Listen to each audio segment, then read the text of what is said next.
अस्सलाम वालेकुम रहमतुल्लाह। अप्रैल का महीना मौसम गर्मा का आगाज़ करता है और जब मौसम गर्मा शुरू होता है तो हम मुख्तलिफ़ किस्म के ठंडे मशरूबात का इस्तेमाल करते हैं ताकि ख़ुद को गर्मी से बचा सकें, और इन मशरूबात से हमें दिमागी तौर पर भी सुकून मिलता है। मौसम गर्मा में इस्तेमाल होने वाले मशरूबात में से एक मशरूब सत्तू का शरबत भी है, जिससे मुख्तलिफ़ तरीक़ों से तैयार किया जाता है और जिसको पीने से हमें न सिर्फ ठंडक का एहसास होता है बल्कि इस मशरूब के और भी बहुत से फ़वाइद हैं। सत्तू में प्रोटीन, विटामिन्स, आयरन, कैल्शियम और मादनियात वगैरह वाफर मिकदार में पाए जाते हैं। सत्तू एक किस्म का आटा होता है जिसे जौ और गंदम वगैरह को पकाकर तैयार किया जाता है। इसे आम तौर पर गर्मियों में मशरूब के तौर पर इस्तेमाल किया जाता है, लेकिन बाज़ जगहों पर लोग इसके खाने भी पकाते हैं। ये ज़्यादातर पाकिस्तान और भारत में मशहूर है। सत्तू के सेहत से मुतल्लक फ़वाइद क्या होते हैं? सत्तू में वाफर मिकदार में प्रोटीन्स पाए जाते हैं जो हमारे पट्ठों की अफजाइश और मरम्मत में मदद करते हैं। सत्तू हमें ताकत और तवानाई बख्शता है और हमारे जिस्म में मौजूद ज़ायद कैलोरीज़ को कम करता है, जिससे हमारा बढ़ता वज़न भी कम होना शुरू हो जाता है।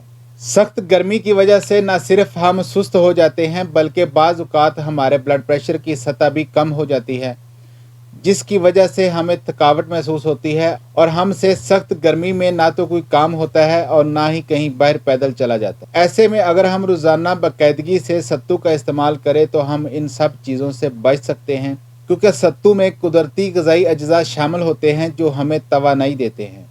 लिहाजा गर्मी के मौसम में सत्तू का इस्तेमाल लाजमी करें। सत्तू में कुदरती तौर पर फ़ाइबर मौजूद होते हैं जो हमारे निज़ाम हाज़मा को बेहतर करते हैं।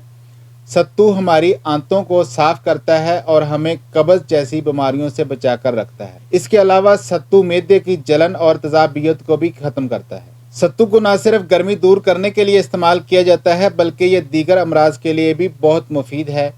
सत्तू को कोलेस्ट्रॉल के मरीज़ों के लिए बहुत फ़ायदेमंद समझा जाता है। सत्तू हमारे कोलेस्ट्रॉल की सतह को बरकरार रखता है और इसके अलावा ब्लड शुगर के मरीज़ों के लिए भी मुआवन साबित होता है। अब बात कर लेते हैं कि सत्तू को इस्तेमाल कैसे करना चाहिए। सत्तू को मुख्तलिफ़ तरीक़ों से रोज़मर्रा की ग़िज़ा में इस्तेमाल किया जाता है। कुछ लोग सत्तू के लड्डू बनाते हैं तो कुछ लोग सत्तू की रोटी पकाते हैं, लेकिन सत्तू को अपनी ग़िज़ा में शामिल करने का सबसे आसान तरीका ये है कि हम इसको पानी में मिलाकर मशरूब बनाकर पी लें। इसमें मेहनत भी ज़्यादा नहीं लगती और आसानी से हम इसको हज़म भी कर सकते हैं। तो इस गर्मी के मौसम में सत्तू का इस्तेमाल लाजमी करें और सख्त गर्मी से बचने की कोशिश करें। अपना बहुत सारा ख्याल रखिएगा, अपने इस चैनल का भी। अल्लाह हाफ़िज़।